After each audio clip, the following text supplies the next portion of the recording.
is Mike Cavnaugh with GayLifeNYC.org, and I'm here with the hysterical Robert Verdi. How are you? I'm doing well. How come you didn't say the sexy Robert Verdi? How come it's always hysterical? Oh my God, he is so hot. Do you see him? Those eyes? Oh my God, I'm in love.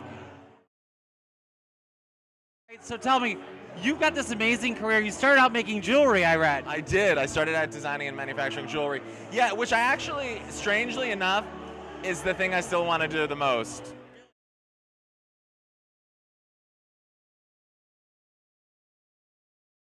You know what? My favorite thing about him is he supports Housing Works. Everything I'm wearing right now, $25 I got at Housing Works. And if you look, I match the furniture exactly. Those are awesome. Yeah, I kind of like match the whole thing here. When you say, Mike, that it was $25, the whole outfit? Yes, everything was $25. You're going to steal my job as a stylist if you pull that off with 25 bucks. Oh my God, I'm more in love now than I've ever been. What's about your show? How's your bitches? My bitches are great. Thank you for asking. They're great. The show's been fun. I mean, I'm not quite sure what people think is real and what they think is fake, but it's all kind of like my very real fake life and my very fake real life kind of mixed up together. But I love it. I think the show is really funny, and the whole idea was to kind of allow people to see that, you know, the whole reality genre is kind of getting boring.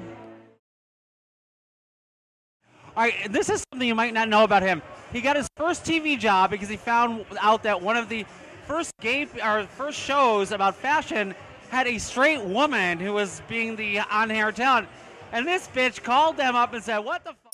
Oh, I'm sorry, I didn't mean to say that. And what did you say? That's pretty close to what I said. I said I thought that gay men were really prevalent on the landscape of fashion, but were not prevalent on the landscape of television, and that it was awkward to establish a show that had a gay identity and have a straight reporter.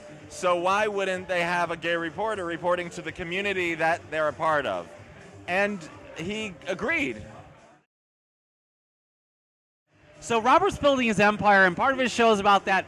How would you market safe sex and being safe in the community? Because we're a website that promotes people with HIV, helping them, and we really want to get that message out that you need to have safe sex and be protected, especially to youth out here now. What is your message? Well, I think that's an incredibly important message. I think the problem is that, and I've had conversations with kids in my office about this, and I say kids because I've just tipped over 40, and no, I don't believe it. Shocking as that might sound. Shocking. And the guys, some of the kids in my office are like they're just in their 20s, in their early 20s.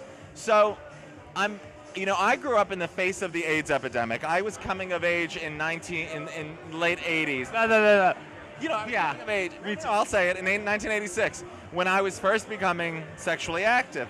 But because there was so much information about the AIDS crisis available, it's something that my generation tuned into. And I think that what's kind of unfortunate is that a lot of things are in vogue. And at that time, that crisis was very in style. And people were really talking about it, and there wasn't a day you would pick up the paper that there wasn't a front page story in the New York Times and in papers worldwide about the AIDS epidemic. And I think that what happened today is that it sort of has become thought of as not as big a deal because there are so many advancements in the medical industry that allow people to live a much longer life than they could when I was a kid, and it was, and people say, how did you survive it? Because I'm HIV negative. And I think that it was because I had the information is the answer to your question. I think that a younger generation needs to really understand the importance of having safe sex and actually do their research and learn what that means. So what's next for you on the show? What's your next... I have to say thank you, because the work you're doing is incredible, and it's amazing that you've committed to this life of doing good in the world. And so that's really an amazing thing that you've done. I really appreciate that. What's next for me is... Well, wait. So Robert has this... Part of his show is they're creating an empire of branding. So they're doing a ball, they're doing whatever. What's the next big thing for Robert Verdi? When I talk to somebody who has a really important life and body of work like you, it makes me feel like kind of vapid and vacuous. Although, I'm going to say the next thing I want to do then is be more like you.